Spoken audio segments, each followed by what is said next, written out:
Pour la toute première fois, ce mardi 19 mai, le tram E a traversé les villes de Saint-Égrève et du Fontanil-Cornillon. Roulant au pas et transportant des élus réjouis, cette première circulation comportait des enjeux techniques indispensables à la mise en service d'une ligne de tramway, comme l'explique Emmanuel Brion, coordinateur du projet pour l'exploitant du réseau Semitaï. Cette première journée qui s'appelle une ouverture de ligne consiste à vérifier que la rame peut circuler sur la totalité de l'infrastructure. Donc on teste le gabarit de la ligne, vérifier qu'elle passe de partout. On teste l'interface entre le matériel roulant et la ligne aérienne, c'est-à-dire la captation du 750 volts. Et on vérifie aussi l'interface qu'on appelle rail-roue, c'est-à-dire le lien entre la voie ferrée et le matériel roulant. Une première sortie attendue et appréciée par les maires de Saint-Égrève et du Fontanil-Cornillon, tout comme par les riverains, munis d'appareils photo, impatients de pouvoir enfin utiliser ce nouveau service.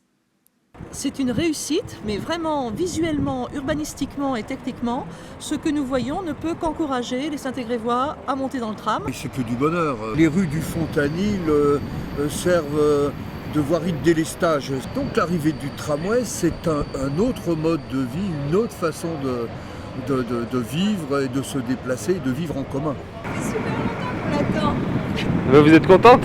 Ah franchement ouais, super. Moins de pollution, puis c'est économique. Non, moi je trouve ça très beau, hein. En plus très beau, très bien, oui non c'est super. Hein.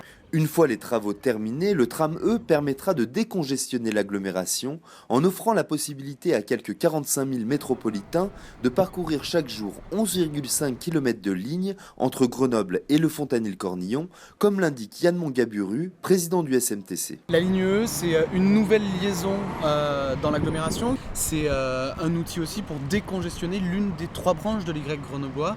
Celle où nous sommes, il y a plus de 130 000 véhicules qui entrent dans l'agglomération tous les jours. L'objectif est d'atteindre 45 000 voyages à terme sur cette ligne E quand elle sera ouverte. Un véritable effort consenti par la métropole, selon les mots de Christophe Ferrari, président de la métropole grenobloise. Pour les métropolitains, c'est quand même une ligne qui va aujourd'hui à l'entrée, dans une des entrées de l'agglomération, donc très loin. C'est un vrai plaisir parce que c'est un investissement lourd que la métropole consent pour cette dynamique des transports publics et notamment du tramway. Rendez-vous donc le 13 juillet prochain pour la mise en route de ce nouveau service métropolitain et le 5 septembre pour son inauguration officielle qui promet d'être festive.